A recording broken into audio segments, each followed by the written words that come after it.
Okay, guys, we're picking up right here. I can't remember exactly where we left off, but this was when the orchestra was playing, everybody was dancing, but Gatsby was like standing on his own, not dancing, even though it's his party.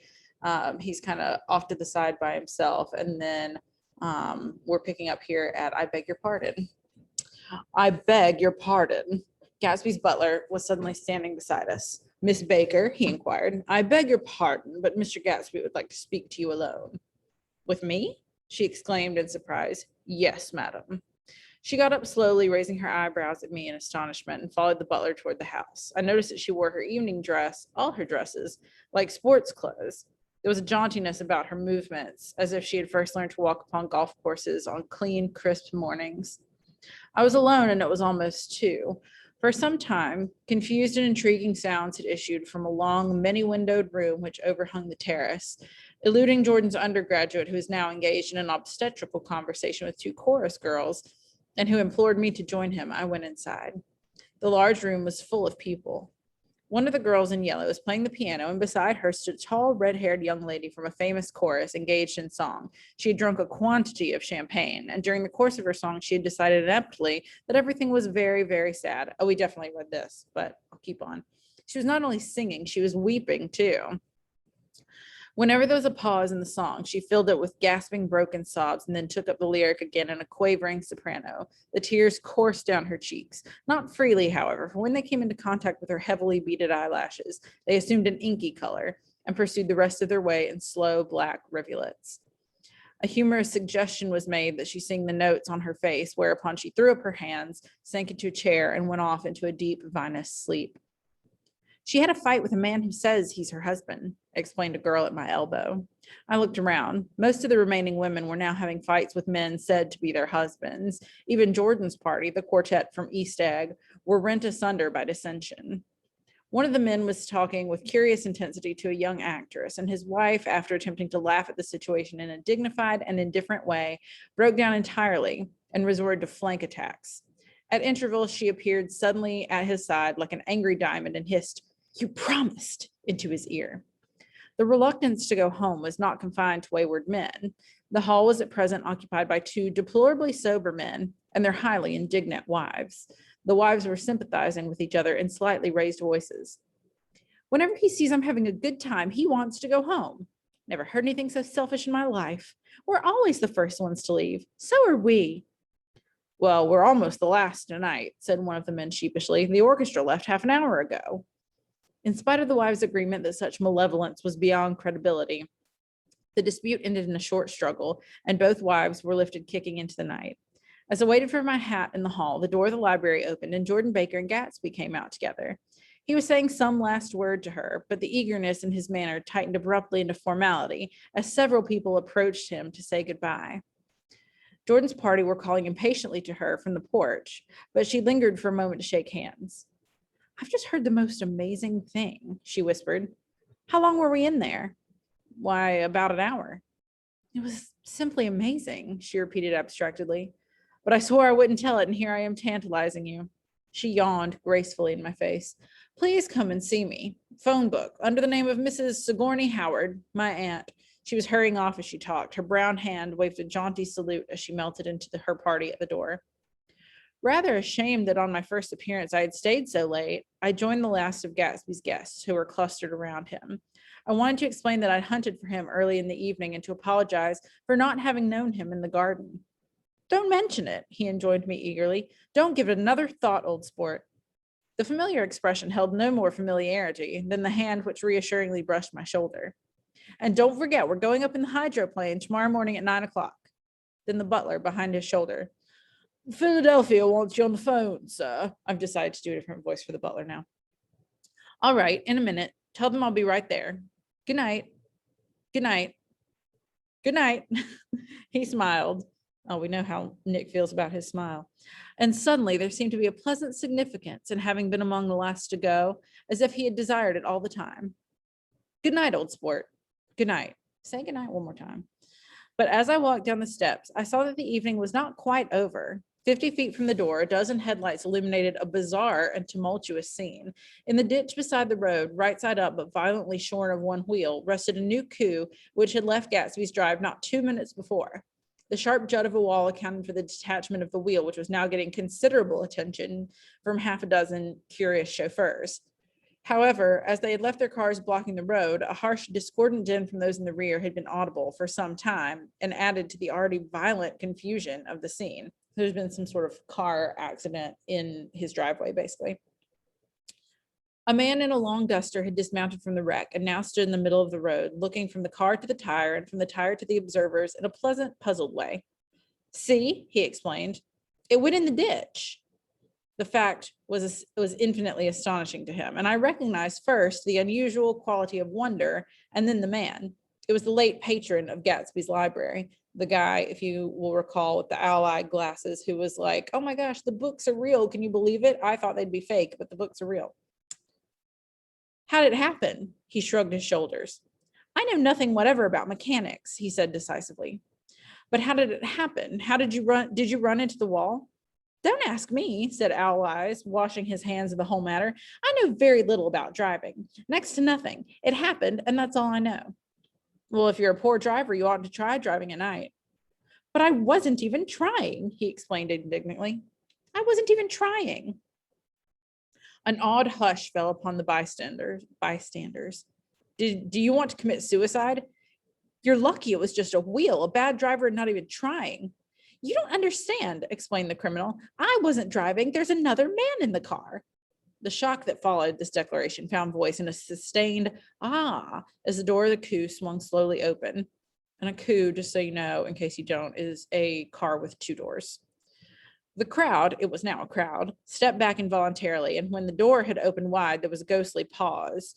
Then, very gradually, part by part, a pale, dangling individual stepped out of the wreck, pawing tentatively at the ground with a large, uncertain dancing shoe. Blinded by the glare of the headlights and confused by the incessant groaning of the horns, the apparition stood swaying for a moment before he perceived the man in the duster. "What's the matter?" he inquired calmly. "Have we run out of gas?" "Look." Half a dozen fingers pointed at the amputated wheel. He stared at it for a moment and then looked upward as though he suspected that it had dropped from the sky. "It came off," someone explained. He nodded. "First, I didn't notice we'd stopped." A pause. Then, taking a long breath and straightening his shoulders, he remarked in a determined voice, Tell me where there's a gasoline station?" At least a dozen men, some of them little better off than he was, explained to him that that wheel and car were no longer joined by any physical bond. "Back out," he suggested after a moment. "Put her in reverse." "But the wheel's off," he hesitated. "No harm in trying," he said. The caterwauling horns had reached a crescendo, and I turned away and cut across the lawn toward home. I glanced back once. A wafer of a moon was shining over Gatsby's house, making the night fine as before and surviving the laughter and the sound of his still glowing garden.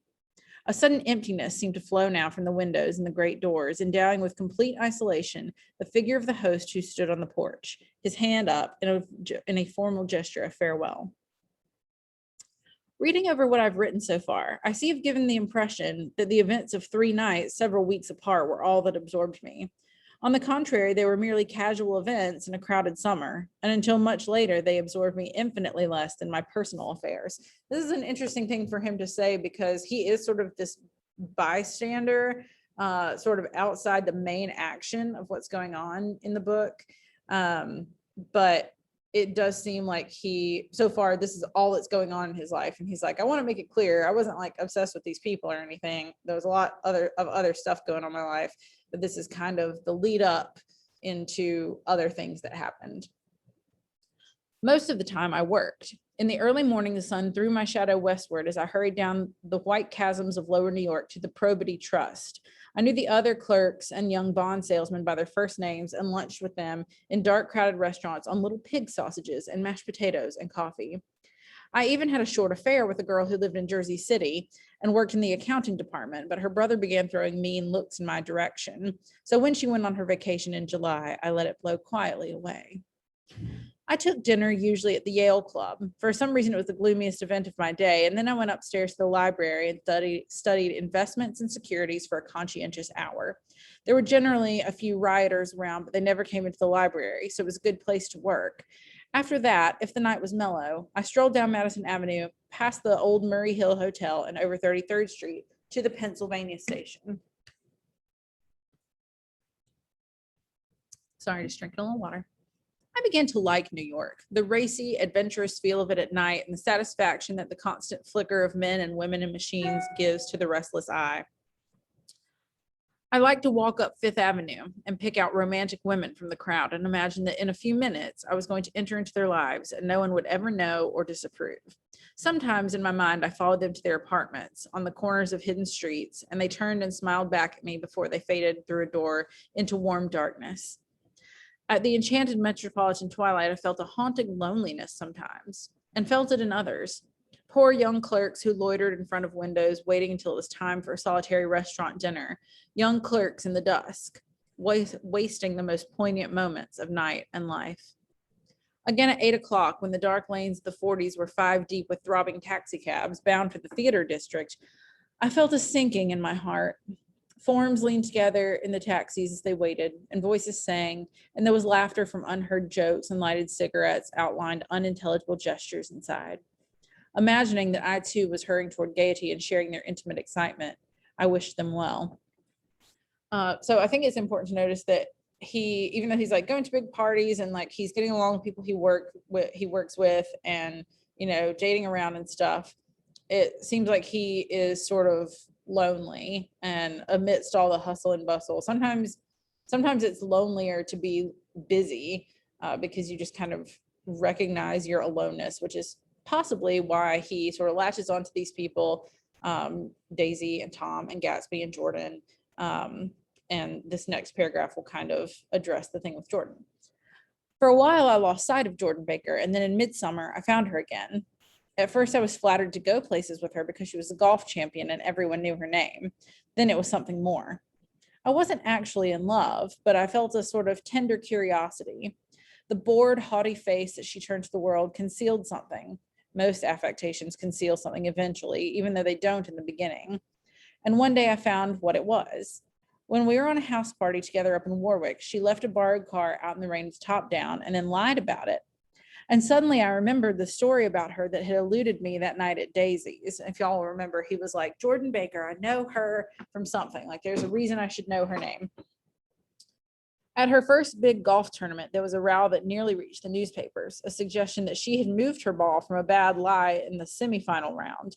The thing approached the proportions of a scandal, then died away.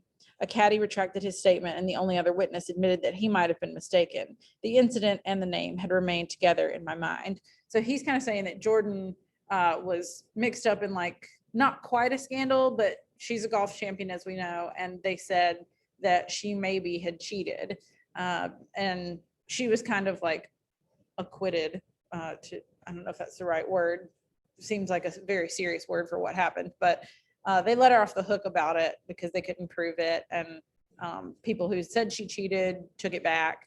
But he does sort of think that, like, there's more going on to her than meets the eye.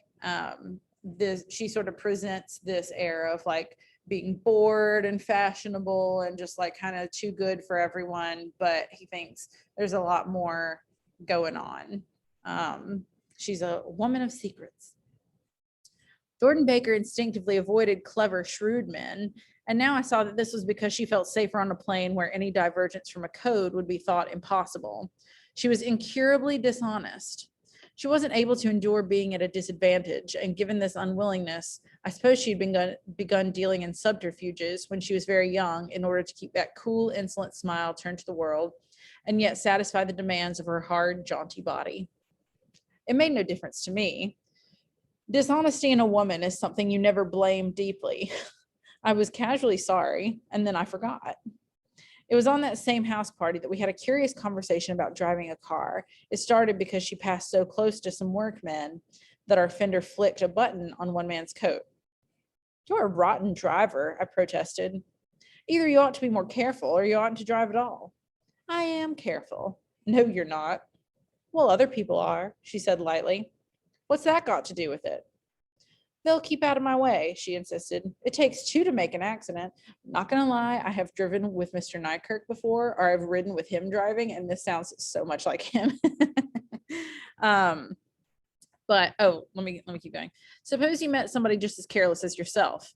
I hope I never will, she answered. I hate careless people. That's why I like you. So even though they're talking about driving, there's more, if you read between the lines here, they're kind of talking about like being careful with each other's feelings, and that like she's not a very careful person with other people, and that can get her into trouble. But if somebody is there to like be careful with her feelings, then maybe it'll work out. And she says that's why she likes Nick, that he's not careless. Her gray, sun-strained eyes stared straight ahead, but she had deliberately shifted our relations, and for a moment I thought I loved her. But I am slow thinking and full of interior rules that act as brakes on my desires, aren't we all? And I knew that first I had to get myself definitely out of that tangle back home. I'd been writing letters once a week and signing them, Love Nick. And all I could think of was how, when that certain girl played tennis, a faint mustache of perspiration appeared on her upper lip. Nevertheless, there was a vague understanding that had to be tactfully broken off before I was free. So this girl that he had been dating, when Jordan kind of implies that she likes him, she likes him, he's like, yes, I'm definitely into this. I think I might even love her. But he had been kind of dating this other woman, and he needs to put a stop to that before he can really start anything with Jordan, which I think is very respectable of him, actually. For most of the time, I think Nick is kind of I think he's passive. I think he's kind of a wimp. But I like that he took the initiative there. Everyone suspects himself of at least one of the cardinal virtues, and this is mine. I am one of the few honest people that I have ever known.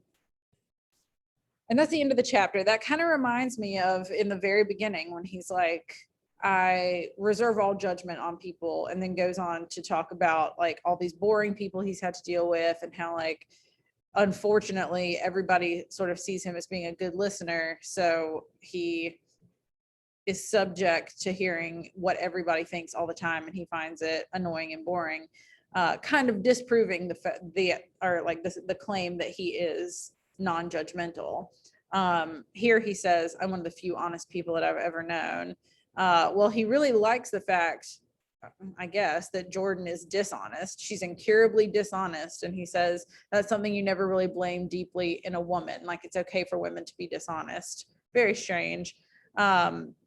And he hasn't really, like, up until this point, he hasn't been honest with this other woman, whoever she is. He was just kind of like, she went on vacation and I didn't really want to see her anymore, so I more or less ghosted her. Which, like, ghosting has its advantages, but it's not a super honest thing to do. Most people would say that they would rather hear the honest truth than just be ghosted. So he's going to try to actually be honest with her and be upfront and tell her that he's not interested. But it is kind of funny and ironic, and makes him maybe not so reliable a narrator, that he says he's one of the few honest people he's ever known. And spoiler alert, the people he's going to interact with in this book are all super dishonest in a lot of different ways. So he might be the most honest among them, but I think he's not honest about himself, and he maybe doesn't have the best sense of self-awareness, which I think is the primary thing that makes him an unreliable narrator. So the end of chapter 3. Chapter 4, we start learning a lot more about Gatsby. I'm always surprised again when I read this book, even though I think that by the end of my life, I'll be able to just say it cover to cover. I'll be able to recite it. I always am amazed by how much exposition there is, or like lead up into the main stuff. It's just kind of surprising. And once it's not like it's been boring so far, but like the main action hasn't actually started happening yet. I'd say like starting with this party is kind of where things are picking up, and we're learning about more than just Nick himself. But chapter 4 is very important, and we're going to start it on Thursday. I'd love to finish it, but I doubt we will. So I'll probably do the same thing again here and have y'all listen to the end of it. Because I'm trying to hit certain points by certain times. So these last few weeks, we're definitely going to be moving pretty quickly, but that's okay. Y'all just always remember to let me know if you need me to slow down or if y'all have questions about anything that's going on. We're about to start a project with it, so I want to make sure that y'all have all the information that you need to complete it. But that's it. I will see y'all tomorrow.